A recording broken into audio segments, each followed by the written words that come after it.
জলজ্জান্ত মানুষ পিটাইয়া মানুষকে দিনে দুপুরে মেরে ফেলতেছে। আফসোসের ব্যাপার, আইয়ামে জাহিলিয়াত নিকৃষ্ট কাফের বেঈমান যখন ছিল, জাহিলি সমাজ ছিল, তখনও আমরা কোনোদিন কোনো কিতাবে জাহিলি যুগের এমন কোনো ঘটনা শুনি নাই যে দিনের আলোতে পাথর মাইরা এইভাবে একজন মানুষকে দিনে দুপুরে এইভাবে মেরে ফেলে। এত বড় নিকৃষ্ট জানোয়ার পৃথিবীর ইতিহাসে আর কখনো হয় নাই। এত বড় জানোয়ার, এত বড় কুত্তা পৃথিবীতে আর কোনোদিন জন্ম নেয়। মানবতা কোথায় নেমে গেছে? হায় রে দল, হায় রে ক্ষমতা, হায় টাকা, হায় চাঁদা। ঢাকা এত দরকার হয়ে গেল।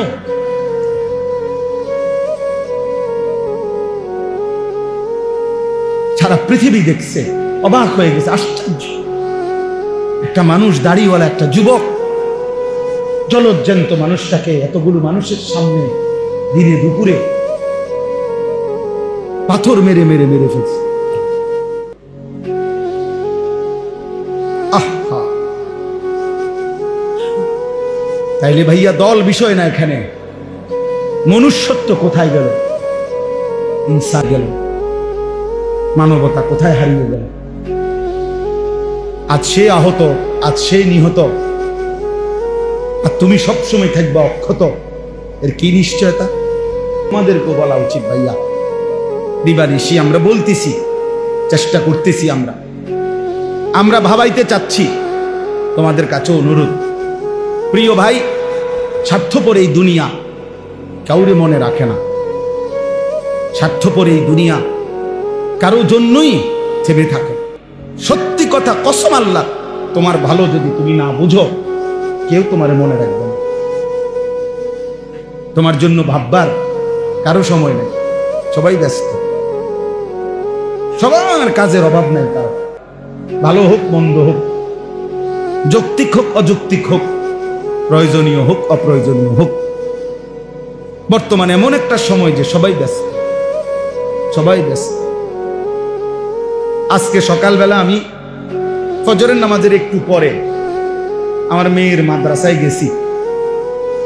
তো আসার সময় দেখছি যে একটা হাইয়েস আর ট্রাক মুখোমুখি অ্যাক্সিডেন্ট করছে, গাড়ি আটকায় গেছে।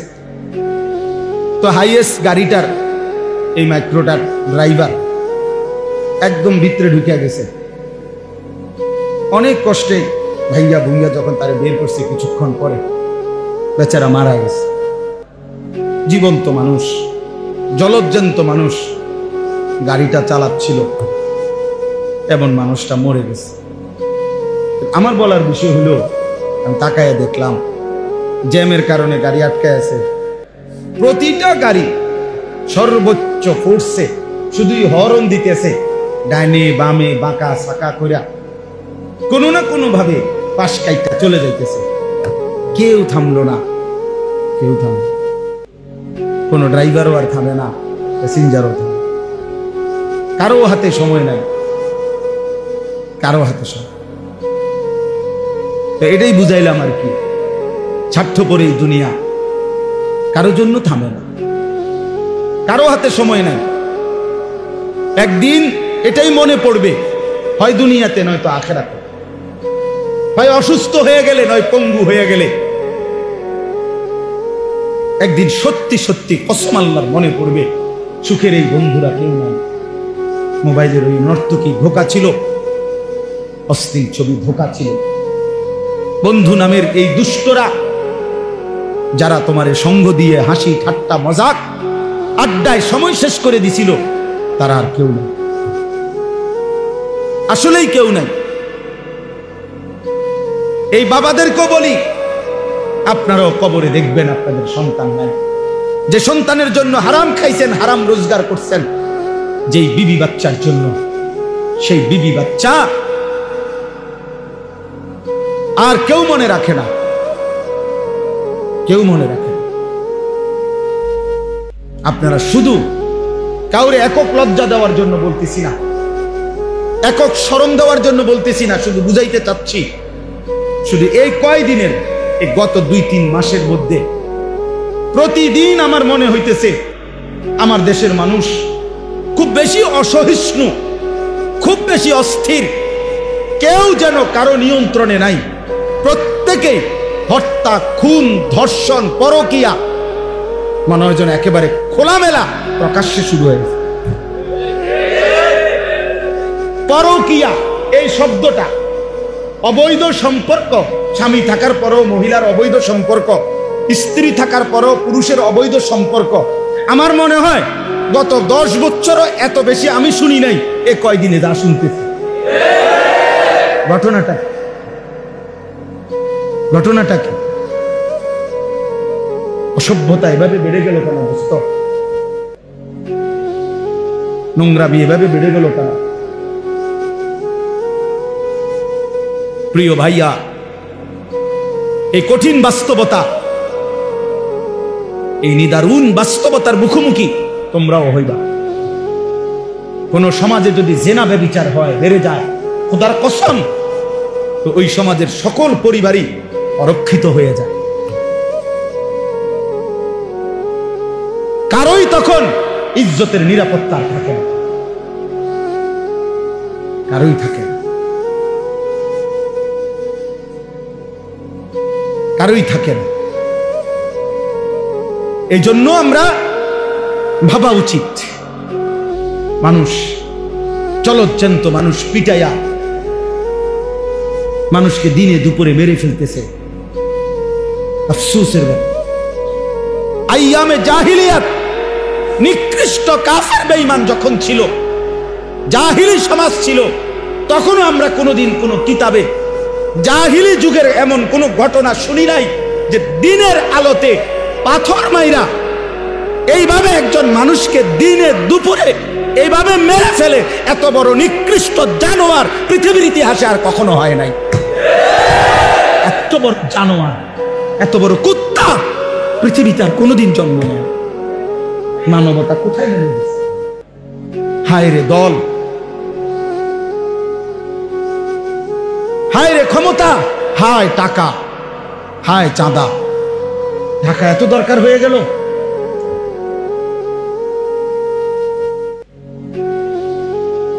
সারা পৃথিবী দেখছে, অবাক হয়ে গেছে, আশ্চর্য। একটা মানুষ, দাড়িওয়ালা একটা যুবক, জলজ্জান্ত মানুষটাকে এতগুলো মানুষের সামনে দিনে দুপুরে পাথর মেরে মেরে মেরে ফেলছে। আহা, তাইলে ভাইয়া দল বিষয় না, এখানে মনুষ্যত্ব কোথায় গেল? ইনসান গেল, মানবতা কোথায় হারিয়ে গেল? আজ সে আহত, আজ সে নিহত, আর তুমি সবসময় থাকবা অক্ষত। এর কি নিশ্চয়তা?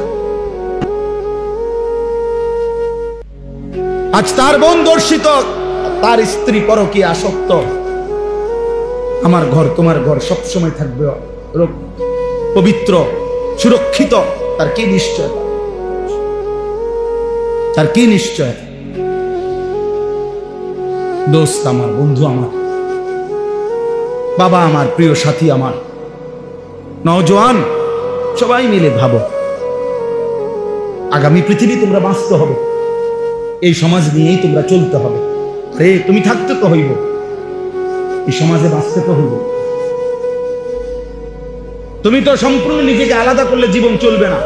সমাজবদ্ধ মানুষ না থাকলে মানুষের জীবন চলবে না, কারণ একা মানুষ সব কাজ সমাধা করতে পারে না। আমি চলতে হলে আমার ড্রাইভার লাগবেই,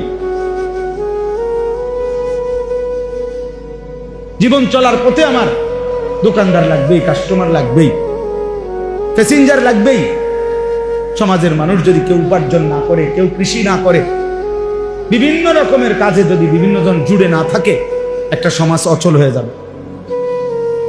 তাইলে এই সমাজ আমরা বাঁচতে হবে, এখানে আমরা বড় হইতে হবে, এখানে আমাদের সন্তানরা বড় হবে, এখানে তোমরাও আগামী দিনে এই যে কয়জন ছেলে বসছো, বাবা তোমাদের কাছে অনুরোধ করি, প্রিয় ভাই, তুমি একা হইলেও ভাইব্য আমার এই কথাটা, তুমি তো এই সমাজ থেকে আলাদা না।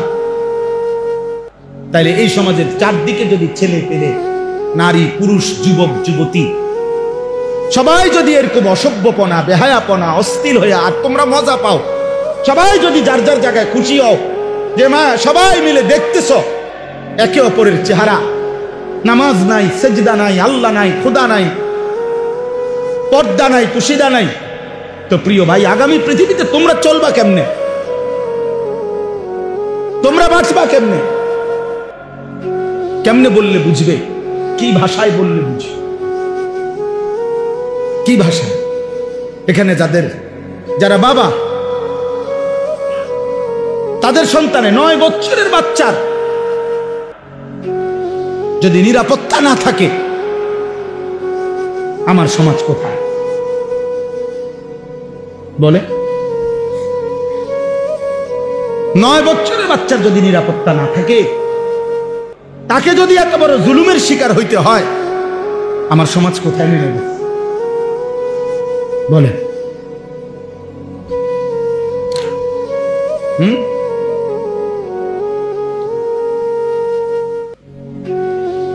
কথা নাই, বার্তা নাই। নিরীহ 2 জন ইমাম মুয়াজ্জিন, ওনাদেরই রিমান্ড হয়ে গেল, বাকি ঘটনা সব আড়াল হয়ে গেল। বুঝেন না? দুনিয়া না ধোকা দিবা, আখেরাত। আখেরাত আজকে না জুলুম করলা, আগামী দিনে আখেরাতে আড়াল করবে কে? এই জন্য আমি আমার কথা এতটুকুই, প্রত্যেকের কাছে ছেলেরা, বাবারা নিজের দিকে আরেকটু যত্নবান হও। ছেলেরা তোমরাও বাবা আরেকটু যত্নবান হও। এতটা বেনামাজি জিন্দেগি ভালো না, এতটা চরিত্রহীন জীবন প্রিয় ভাই ভালো না। এত নারী, এত ছবি, এত উলঙ্গ দৃশ্য, এত বেহায়াপনা প্রিয় ভাইয়া সুখ আনবে না, স্বস্তি আনবে না, তৃপ্তি আনবে না। দিনের পর দিন তোমাদের অনেক ছেলে কোনোদিন 5 ওয়াক্ত নামাজ পড়ো না, মুসলমানের বাচ্চা হয়ে প্রিয় সন্তান, এত মন্দ হওয়ার কথা। এভাবে আল্লাহকে ভোলা ঠিক না, এভাবে আল্লাহর নাফরমানি করা উচিত না। আখেরাত তো পরের কথা, দুনিয়াতে তো শান্তি থাকা দরকার, দুনিয়াতে তো দরকার। কোরআনুল কারীমের মধ্যে আছে, আল্লাহ তাআলা বলেন অমিনহুম মান ইয়াকুলু রব্বানা আতিনা ফিদ দুনিয়া হাসানা ওয়া ফিল আখিরাতি হাসানা ওয়া কিনা আযাবান নার। আল্লাহ বলেন আমার প্রিয় বান্দা তারা বলে, আল্লাহ আমাকে দুনিয়া সবটা দিয়েন না, আমাকে ওইটুকু দুনিয়া দেন যেটুকু হাসানা, যেটুকু পবিত্র, যেটা হালাল, যেটা বৈধ, যেটা উত্তম, যেটা আপনার মর্জি মতো, আমাকে সেই দুনিয়া দেন। আমাকে আখিরাতটাও যেটা দিবেন উত্তম দিবেন, জাহান্নামের আযাব থেকে মুক্ত করে দিয়েন। আল্লাহ তাআলা বলেন যে বান্দা আমার পবিত্র দুনিয়া চায়, পবিত্র আখিরাত চায়, জাহান্নাম থেকে মুক্তি চায়, খোদার কসম আল্লাহ বলছে উলাইকা লাহুম নাসীবুম মিম্মা কাসাবু, আমার এই বান্দা 24 ঘন্টা যা করবে দুনিয়ায় আমি সবটার বিনিময় আখিরাতে তারে বুঝায়। পয়সা যেটা দিল নেকি দেব, পরে বাজার করলো নেকি দেব, ওই ব্যবসা করলো নেকি দেব, ও স্বামী স্ত্রীর মিলন করলো নেকি দেব, ও সন্তানাদি লালন পালন করলো নেকি দেব। উলাইকা লাহুম নাসীবুম মিম্মা কাসাবু, সে যা অর্জন করবে আমি সব তার প্রতিদান দেব। কারণ সে আমার কাছে চাইছে ব্যবসা হোক, বাজার হোক, সংসার হোক, স্ত্রী হোক, সন্তান হোক, জীবনে আমার কাছে সে পবিত্রতা চাইছে, হালাল চাইছে, হালাল চাইছে। ফামিনান নাসি মান ইয়াকুলু রব্বানা আতিনা ফিদ দুনিয়া ওয়া মা লাহু ফিল আখিরাতি মিন খালাক। রব্বুল আলামিন বলেন আর যেই মানুষটা বলে যে আল্লাহ আমারে যা দিবেন শুধু দুনিয়ায় দেন। অনেক মানুষ যে শুধু দুনিয়াই চায়, হালাল হারামের দরকার নাই, হুজুর 100 টাকা দিছি, দোয়া করে দেন আমার ব্যবসাটার মধ্যে আল্লাহ যেন বরকত দেয়। এখন ব্যবসার পদ্ধতি কি, হালাল না হারাম? পণ্যটা কি হালাল না হারাম, বেচা কিনার সিস্টেমটা কি হালাল না হারাম, মালিকের লগে কোম্পানির লগে চুক্তি যে হইতেছে, টাকা যে সুদ করতেছে, কোনটা হালাল কোনটা হারাম এর কোনো চিন্তাও নাই, বাস বিচারের কোনো খবরও নাই, শরীয়ত মাসআলা জানার কোনো প্রয়োজনও নাই। শুধু দাবি একটাই, হুজুর দোয়া কইরা দেন আমি যেমনে ব্যবসা করতেছি আল্লাহ যেন আমার এমনি বরকত দিয়া দেন। শেষ। আমনে তো হালাল হারাম তো আইয়েন না, আমার কি দরকার, লাভ দরকার, লাভ দরকার। হুজুর আপনার 100 টাকা দিলাম, আপনি আল্লাহরে বলে দেন 100 টাকা দিয়া আল্লাহ যেন আমার ব্যবসার মধ্যে কি দিয়া দেন। আমাদের একজন বড় বুজুর্গ আছেন ঢাকার, হযরত মাওলানা আবুল বাশার সাইফুল ইসলাম, অনেক বড় বড় আলেম। হুজুর একদিন বলছিলেন যে শুনেন, যে পরিমাণ ব্যবসায়ী হুজুরদের কাছে তাবিজের জন্য যায়, ব্যবসায়ীরা হুজুর এমন কোন কাগজ, এমন কিছু লেখা টাকা লেখা দেন লাল কালি দিয়া, যেটা দোকানের মধ্যে ঝুলাইয়া রাখবো যাতে করে কাস্টমার আইয়ে বরকত হয় ব্যবসা। এরকম বহু দোকানে দেখবেন চারিদিকে কাগজ ঝুলানো, লেখা বিভিন্ন রকমের কাগজ, তাবিজ। তাবিজের জন্য, ব্যবসার বরকতের জন্য যে পরিমাণ হুজুরের কাছে গেছে, আলেমের কাছে, তার 100 ভাগের 1000 ভাগের 1 ভাগও একটা শরীয়তের মাসআলা যে এটা হালাল না হারাম, এই পদ্ধতিটা আমার এটা জানার জন্য 1000 ভাগের 1 ভাগও যায়। বুঝেন নাই কথা? কোম্পানি বলে দিছে টার্গেট পুরা করতে পারলে 3 দিনের কক্সবাজার ট্যুর। বাহ, টার্গেট ফিল আপ করে দিছে কক্সবাজার। আমার একদিন একজনের কিছু দোয়া করেন, দোয়া করতাম কক্সবাজার 3 দিনের জন্য কোম্পানি থেকে যাইতেছে। আমি যাই বেড়া বেড়ি এক লগে নি, হুজুর এক লগে। আমি তো কিতে দোয়া করতাম, আমরা যাতে ভালো করে নাচতেন পারেন নাকি, কি দোয়াটা কি করতাম, তোর কক্সবাজারের উপরে কি গজব করতো আর তোর মাথা ফাঁকা করতো, কি দোয়া করতো আপনি বলেন না? তার লাগে কি দোয়া করতো? এতে কক্সবাজার দোয়া করতো। বুঝলেন?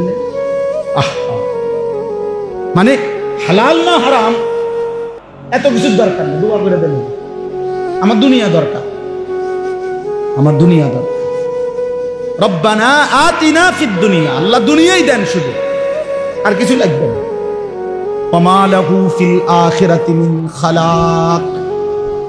রব্বুল আলামিন বলে, বান্দা মনে রেখো, এমন নাফরমান দুনিয়া তো কিছু মিলবেই বান্দা, যাই পাওয়ার কিছু দুনিয়া তো পাবাই, তবে শুধু মনে রেখো ওমা লাহু ফিল আখিরাতি মিন খালাক, আখিরাতে কিন্তু কোনো অংশ থাকবে না, আখিরাত কিন্তু কিছুই মিলবে না। দুনিয়া তো আমি আল্লাহ তোমাকে দেব না কেন? তুমি চাইছো তোমারে দেবই দুনিয়া, আমি আল্লাহ তো না চাইলেও দুনিয়া দেই। কাফেরকে দুনিয়া দেই, বেঈমানকে দিয়েছি, মুশরিককে দিয়েছি, নাস্তিক মুরতাদ আমি আল্লাহকেই চিনে না, আল্লাহকেই মানে না, আল্লাহকেই বলতে কিছু স্বীকার করে না, এমন বেঈমানকেও তো আমি আল্লাহ দুনিয়া দিয়েছি, তোমাকে দেব না কেন? নেও, বাতে না উদা খাইবা না, এটা তো আমি কুত্তারও খাওয়াই, জানোয়ারকেও খাওয়াই। হ্যাঁ, দুনিয়া তো আমি জানোয়ারকেও দেই, বেটা তোরে দিতাম না, যা নে বেটা, আর কি তা বাতে না দুর্গা, আর কি খাবিয়ে না? বিল্ডিং, আরে বিল্ডিং তো ইউরোপ আমেরিকার মধ্যে কুকুর শুকর ওরা যেখানে ফার্মে পালে, কুত্তা শুকর ওইগুলোও তো বিল্ডিং এ থাকে, এসি রুমে থাকে। কি হইছে এটা? হইছেটা কি বেটা? এসি গাড়ি, এটা তো জানোয়ারও চলে ইউরোপের মধ্যে। আমার একজন পরিচিত আমারে বলছে, জাপানে থাকে, যে হুজুর আপনার এইসব প্রাইভেট কারে আমরা জাপানে ছাগল টানে, ছাগল টানে, ছাগল। আমি যদি বলি ভাই সব বক্তা জানেন তো প্রাইভেট কারে আসছি, ছোটখাটো বক্তা মনে করেন না, আরেকতে কইব হুজুর প্রাইভেট কারে ছাগল টানে, বেটাগিরি কি তা? মানে এটার মধ্যে কি ফুটাগিরি কি বলেন না? এটা তো জানোয়ারও চলে। এজন্য দোস্ত, দুনিয়া মিলে যাওয়া, দুনিয়ায় ভালো থাকা তেমন কিছুই না, তেমন কিছুই না, বরং মূল বিষয় হলো আল্লাহকে প্রাধান্য দেওয়া, আখিরাতকে প্রাধান্য দেওয়া। প্রয়োজনে পুরা দুনিয়া ছেড়ে দিলাম, প্রয়োজনে সব ছেড়ে দিলাম, আল্লাহকে নিলাম, আল্লাহ সন্তুষ্টি চাইলাম, আখিরাত চাইলাম। খোদার কসম নবী বলছে, ওই ব্যক্তি লাভের ব্যবসা করছে যে দুনিয়া ছেড়ে দিছে, আল্লাহকে গ্রহণ করছে। এই চলেন এবার এই তর্জমা শুনেন, তাহলে কথা শেষ। এখানে যে আয়াত আমি পড়ছি সূরা বাকারার, কোরআনুল কারীমের 2 নম্বর সূরা, 2 নম্বর পারা, সূরা বাকারা। এই সূরার 207, 208 এই 2টা আয়াত পড়ছি। এবার এই শেষ তর্জমাটা শুনেন, অল্প একটু কথা। রাসূলুল্লাহ সাল্লাল্লাহু আলাইহি সাল্লামের একজন সাহাবী সুহাইব, ওনার নাম ছিল সুহাইব রুমি, মানে রোম দেশের মানুষ ছিলেন উনি। তো উনি ইসলাম পূর্ব যুগেই মক্কায় এসে বসবাস করছিলেন এবং মক্কায় এসে ব্যবসা করতেন। ব্যবসা করতে করতে একটা পর্যায়ে উনি মক্কার একজন বিশিষ্ট ব্যবসায়ী, ধনাঢ্য ব্যবসায়ী হয়েছিলেন, সুহাইব রুমি ওনার নাম। তো রাসূলুল্লাহ সাল্লাল্লাহু আলাইহি ওয়াসাল্লামের হাতে এক পর্যায়ে উনি কালেমা গ্রহণ করছেন। নবীজি সাল্লাল্লাহু আলাইহি সাল্লাম যখন মক্কা থেকে হিজরত করে মদিনায় গেছেন, তো আরো অন্যান্য সাহাবীরাও ধীরে ধীরে আগে পিছে, কেউ আগে কেউ পরে, ওনারাও ধীরে ধীরে মদিনায় হিজরত করে করে রাসূলুল্লাহ সাল্লাল্লাহু আলাইহি সাল্লামের কাছে চলে গেছেন। তো নবীজি সাল্লাল্লাহু আলাইহি সাল্লাম যাওয়ার পরে কিছুদিন পরে যারা গেছে নবীজির কাছে মদিনায় মক্কা ছেড়ে, এর মধ্যে উনি একজন, এই সুহাইব রুমি, অর্থাৎ উনিও হিজরত করে মদিনায় গেছেন নবীজির হিজরতের পরে, মানে নবীজি তখন চলে গেছে মদিনায়, এর পরে গেছে। তো যেদিন উনি মক্কা থেকে হিজরত করে গোপনে মদিনার উদ্দেশ্যে রওনা দিছে, ওই দিন কিছু দূর যাওয়ার পরে মক্কার কুরাইশরা খবর পাইয়া ওনারে ঘেরাও দিয়া ধরে ফেলছে, আটকাইয়া ফেলছে, আর কি যাইতে দিবে না মদিনা। এই তখন তাফসীরের মধ্যে আছে, আমি এই আয়াতের জন্য কইতেছি আর কি কথা। তো তাফসীরের মধ্যে আছে এই সাহাবী উনি একজন তীরন্দাজ সাহাবী ছিলেন, মানে সাহাবীদের মধ্যে সবচেয়ে বেশি তীর ছুটতে পারতেন, কাফেরদের তীরন্দাজ উনি একজন পারদর্শী ছিলেন। তো ওনার কাঁধের মধ্যে যেই ধনুক তীর ছিল, উনি কাফের কুরাইশদেরকে দেখাইয়া বলছে, দেখো তোমরা সবাই জানো আমি মক্কার সেরা তীরন্দাজদের একজন, কাজেই ইচ্ছা করলেই তোমরা আমার কাছে এখন আসতে পারবা না। আমি যতক্ষণ পর্যন্ত আমার কাছে তীর আছে অতক্ষণ আমি একজন একজন করে গাইতালাম, হ্যাঁ, কাজে আমার কাছে আসতে পারতাম।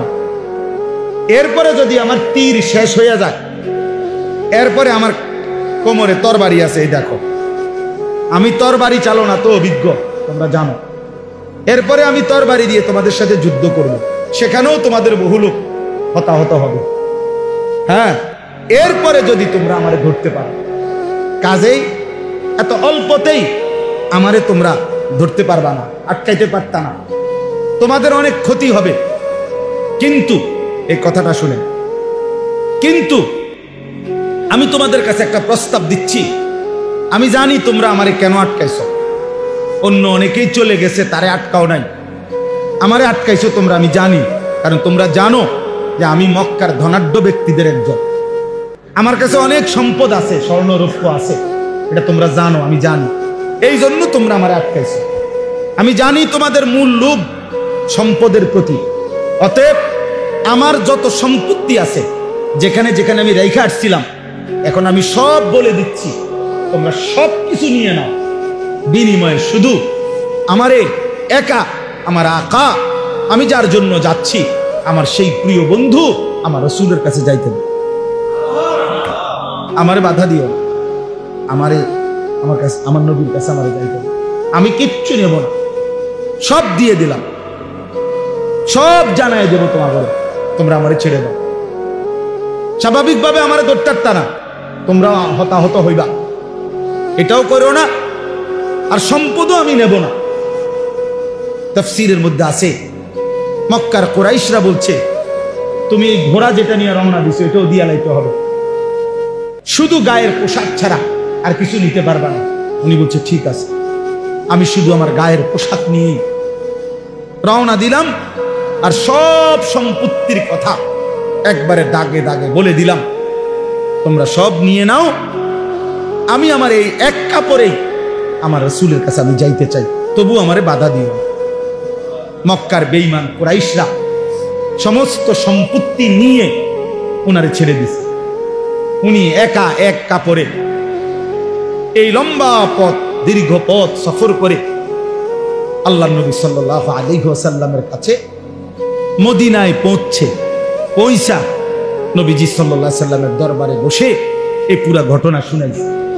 ইয়া রাসূলুল্লাহ, আমি কেমনে আসছি শুনেন। আমারে তারা বাধা দিছিল, আমি তাদেরকে এই বলে আমার সারা জীবনের অর্জিত সমস্ত স্বর্ণ রৌপ্য গহনা সম্পদ সব দিয়া, এমনকি বাহনের ঘোড়াটা পর্যন্ত দিয়ে এই এক কাপড়ে, ইয়া রাসূলুল্লাহ আমি আপনার কাছে এসেছি।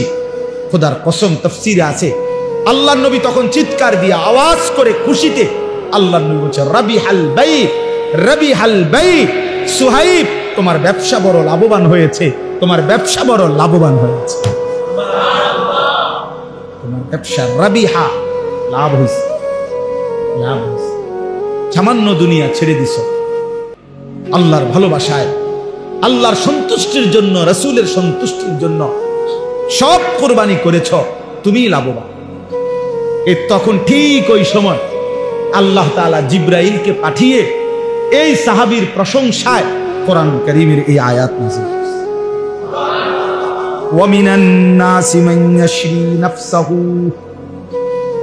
আল্লাহ বলে, বন্ধু আপনার সাহাবীদের মধ্যে কিছু সাহাবী এমন যারা তাদের পুরা জীবনটাকে বিক্রি করে ফেলেছে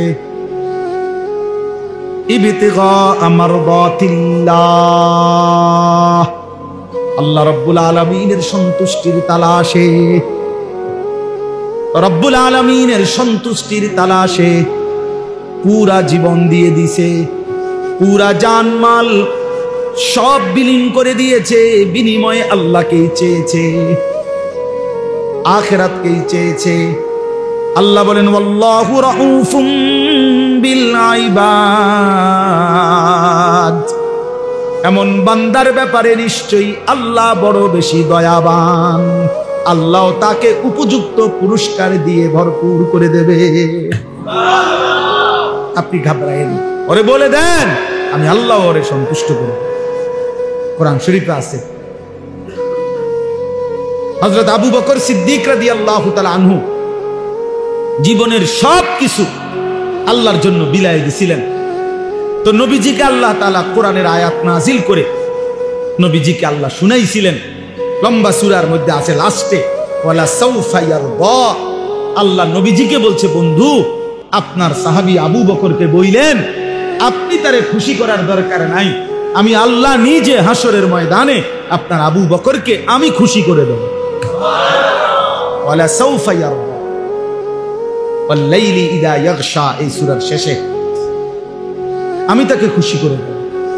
তো আল্লাহ তাআলা এখানেও বললেন, বন্ধু আমি বললাম আমার সন্তুষ্টির জন্য আপনার এই সাহাবী নিজের সব দিয়ে দিছে, তার পুরা জীবন বিক্রি করে দিছে, বিনিময়ে আমি আল্লাহকে গ্রহণ করছি।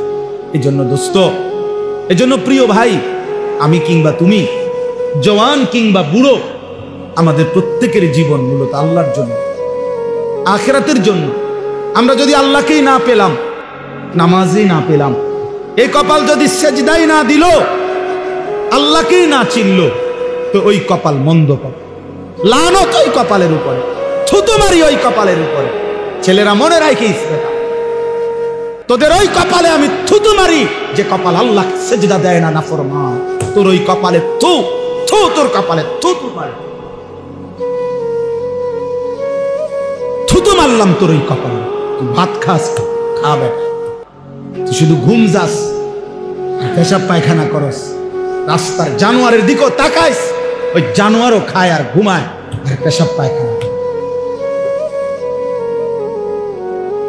যা ভাতে খাবে, অসুবিধা নেই, খাওয়া বেটা। আর কি, এই তো দুনিয়া, এই তো দুনিয়া। আল্লাহকেই ভুললা গেলাম, সেজদাকেই ভুলে গেলাম, নামাজকেই ভুলে গেলাম, মালিককেই ভুলে গেলাম। জীবনে চিনলা কি আর শিখলা কি, বুঝলাই কি? এই আকল, এই দেমাগ, এই চোখ, এই কান, এই দিল, এটা দিয়ে আর মানুষ হয়ে লাভ কি? যে দিল আল্লাহ চেনে না, যে কান আল্লাহর কথা শুনে না, যে কপাল আল্লাহকে সেজদা দেয় না, যে চোখ আল্লাহর কুদরত দেখে না, খোদার কসম এই কোরআন আল্লাহ তাকে বলছে উলাইকা কাল আনআম, ওইটা জানোয়ার জানোয়ার জানোয়ার জানোয়ার জানোয়ার। আল্লাহ বলে যদি কোনো কথা কয় তো তারে কবি বালহুম আদাল, না না তুই জানোয়ারের চাইতে নিকৃষ্ট। যদি গাঁড় ফাঁক দেয় তো কবি হ তুই জানোয়ার, তুনো খারাপ। কোরআন শরীফ দেখো, আল্লাহ বলছে লাহুম কুলুবুল লা ইয়াফকাহুন, দিল আছে বোঝে না, চোখ আছে দেখে না, কান আছে শুনে না, সে জানোয়ার। আল্লাহ বুঝদান করে। একটা ছেলেই বদলায়, একজন, তাইলেও আমাদের কষ্ট সার্থক ইনশাআল্লাহ। একজনই বদলায়। বড় মজমা দিয়া করবা কি? বৃষ্টি না হইলে আরো বড় মাহফিল হইতো, আরো বড় মাহফিল হইলে আরো বেশি বুট বেচা হইতো, হ্যাঁ আরো চটপটি বালা বেচা হইতো। আরো বড় মাহফিল হইলে খেলনা, বাঁশি, প্যাঁপু এগুলো আরো বেশি বেচা কেনা হইতো। এই তো মানে আরো বড় মাহফিল দিয়ে কি হবে? হ্যাঁ 50,000 লোক দিয়ে কি হবে? হেদায়েতের জন্য 50,000 কিংবা 5 জন, এটা কোনো কথা নেই। আসমানওয়ালা গ্রহণ করলে সামান্য বালুও দামি, আসমানওয়ালা গ্রহণ না করলে পাহাড়ও ভেঙে ভেঙে বালু হয়ে যায়। আল্লাহ আমাদেরকে বুঝদান করে। অতএব সর্বশেষ কথা হলো আল্লাহ বলেন ইয়া আইয়ুহাল্লাযীনা আমানু দুখুলু ফিস সিলমি কাফা, হে মুমিন, হে ঈমানদার, আমি আল্লাহ তোমাকে বলছি আমার ঈমানদার বান্দা পুরাপুরি ইসলামের মধ্যেই ঢোকো। শান্তি, কামিয়াবি, ইজ্জত, মর্যাদা, সম্মান ইসলামের মধ্যে, আল্লাহকে মানার মধ্যে। আমরা কিতাবে পড়ছি হযরত ওমর রাদিয়াল্লাহু তাআলা আনহু এরকম মসজিদের মিম্বরে বসে, ওমর যখন অর্ধ পৃথিবীর বাদশাহ খলিফা, তখন তিনি বলতেন সাহাবীদেরকে, যে সাহাবারাদেরকে, ভাইয়ারা, যে বন্ধুরা শোনো, আমি সেই ওমর ইসলাম পূর্ব যুগে যে একজন মহিলার বকরি চড়াইতাম ভাড়ায়, পারিশ্রমিকে একটা মহিলার ছাগল বকরি চড়াইতাম। আমি এত বোকা ছিলাম যে কোনোদিন ওই মহিলার বকরিগুলা সন্ধ্যাবেলায় গুইন্না, যতটা সকালে নিছিলাম অতটা বিকালে আইসা গুইন্না বুঝাইয়া দিতে পারতাম না। আমার 4টা-5টা বকরি ডেলি হারাই লেতাম। কয়টা ছাগল গুইন্না ঠিক করে কয়টা নিছিলাম, কয়টা ফিরে এলে, এটা আমি পারতাম না। আমি এত বোকা ছিলাম, ছাগলটা গুইন্না রাখতে পারতাম না। আমি সেই ওমর, ইসলাম আমাকে এতটা ইজ্জত দিছে, আজ আমি আধা জাহানের বাদশাহী করি। যে কয়টা ছাগল ঠিক রাখতে পারতাম না, সে আজকে অর্ধ পৃথিবী বাদশাহী।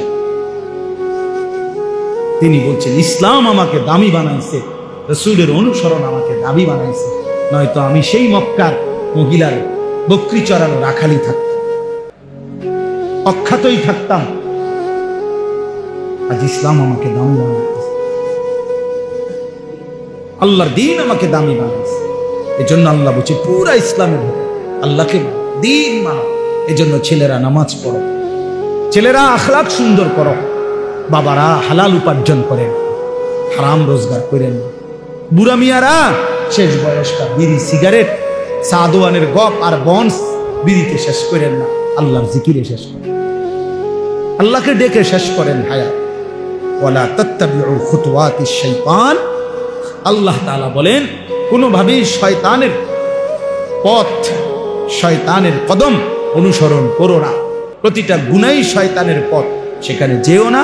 ইন্নাহু লাকুম আদুউম মুবিন, নিশ্চয়ই শয়তান তোমাদের প্রকাশ্য শত্রু। অর্থাৎ শয়তানকে যদিও দেখা যায় না, প্রত্যেকটা গুনাহই শয়তান, প্রত্যেকটা নাফরমানি, প্রত্যেকটা মন্দ চিন্তা, এটাই শয়তান। কাজে এটা স্পষ্ট, শয়তান কোনটা, যেটা গুনাহ এটাই শয়তান, যেটা গুনাহ এটাই কি শয়তান। এই জন্য আল্লাহ বলছে নিশ্চয়ই শয়তান প্রকাশ্য শত্রু। মানে যদিও শয়তান আমাদের কাছে মনে হয় সে তো দেখি না আমি, না না, প্রতিটা গুণেই এটা কি শয়তান, এটা তো প্রকাশ্যই। এই জন্য ভিন নারীর হাসি এটা প্রকাশ্য দেখা যায়, এইটাই শয়তান। হারাম ছবি এটাই শয়তান। তোমার অসৎ বন্ধু যে তোমার নারী ছবি অশ্লীল দৃশ্য দেখায়, আল্লাহর কথা ভুলায় দেয়, ওইটা বন্ধু না, এটাই শয়তান, এটাই শয়তান। এর উপরেই শয়তান সওয়ার আছে। মানুষ যেরকম যারা জিনের সালাম দেয়, তারা কোনো মানুষের উপরে জিন আনে। অনেক জিন সালাম দেয় না অনেকে, আলগা জিন আইয়ে না, জিন কোনো একটা কিসের উপরে আসে, মানুষের উপরে আসে। তাদের এরকম কোন মানুষের উপরে তারা কি আনে, কথা বলে মনে হয় যেন হেইতে, আসলে না জিনে কথা, জিনে কথা বলে। এই জন্য আল্লাহ তাআলা বলছে নিশ্চয় শয়তান প্রকাশ্য শত্রু। আল্লাহ আমাদের সবাইকে শয়তানের কুমন্ত্রণা থেকে হেফাজত করতে।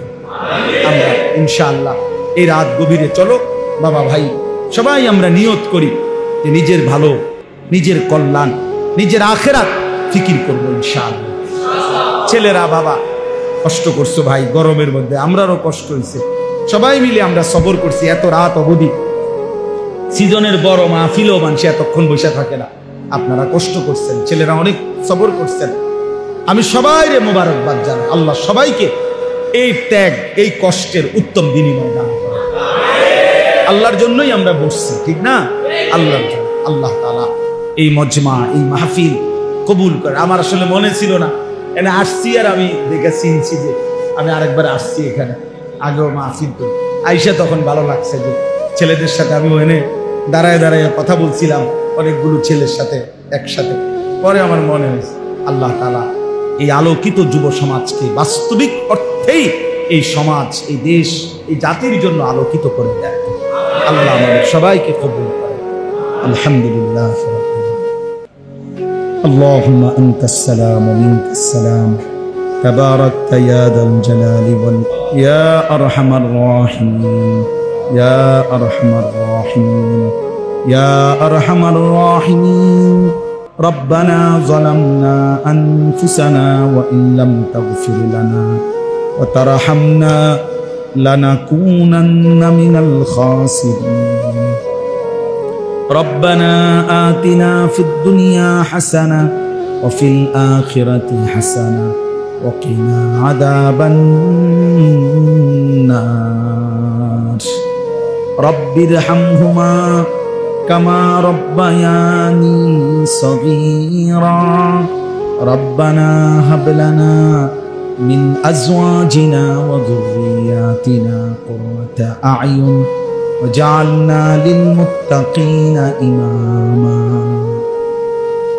أي الله رب العالمين परवरदिगार आलम गुनाहगार गुलाम রাত অর্ধেক পার হয়ে গেছে অন্ধকার গভীর রজনীতে বৃষ্টি মুখর পরিবেশে আপনার ঘরের মধ্যে মাওলা এতটা লম্বা সময় ধরে বসেছিলাম মাওলা আপনার কথাই শুনতেছিলাম আখিরাতের ভয় হচ্ছিল জাহান্নামের ভয় পাচ্ছিলাম মাওলা কবরের ভয় হচ্ছিল মাওলা আখিরাতের কথাই মনে পড়ছিল মাওলা রাত গভীরে মাওলা গুনাহগার গোলাম হাত উঠিয়ে মাফ চাইলাম আপনি মাফ করে দেন আল্লাহ মাফ করে দেন মাফ করে দেন মেহেরবান মাওলা মাফ করে দেন আর কিছু দেন আর না দেন মাফ তো করে দেন মাওলা মাফ করে দেন আযাব দিলে আপনার কোনো লাভ নাই মাফ করে দিলে আপনার কোনো ক্ষতি নাই মাফ করে দিলে আপনার কমবে না মাফ না পেলে আমাদের উপায় থাকবে না আপনি তাড়িয়ে দিলে আশ্রয় মিলবে না আপনি ফিরিয়ে দিলে ঠিকানা মিলবে না মাওলা আল্লাহ আপনি মাফ করে দেন আপনি মাফ করে দেন আয় করিম আপনি মাফ করে দেন আয় রহমান আপনি মাফ করে দেন আয় রহিম আপনি মাফ করে দেন হাসবুনাল্লাহু ওয়া নি'মাল ওয়াকিল হাসবুনাল্লাহু ওয়া নি'মাল ওয়াকিল হাসবুনাল্লাহু ওয়া নি'মাল ওয়াকিল, লা ইলাহা ইল্লা আনতা সুবহানাকা ইন্নী কুনতু মিনাজ জালিমিন, ইন্নী কুনতু মিনাজ জালিমিন, ইন্নী কুনতু মিনাজ জালিমিন।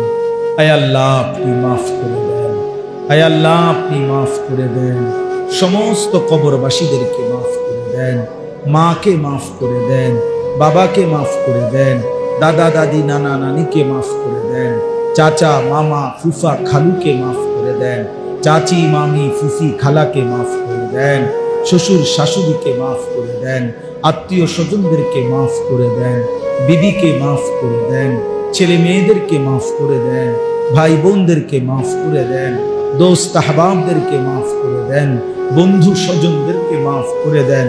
আল্লাহ প্রতিটা মুমিনকে মাফ করে দেন, প্রতিটা ঈমানওয়ালাকে মাফ করে দেন, সমস্ত কবরবাসীদেরকে মাফ করে দেন, কিয়ামত পর্যন্ত কবরের আযাব মাফ করে দেন, কবরগুলোকে জান্নাতের টুকরা বানিয়ে দেন, আপনার নূরে রহমত দ্বারা ভরপুর করে দেন।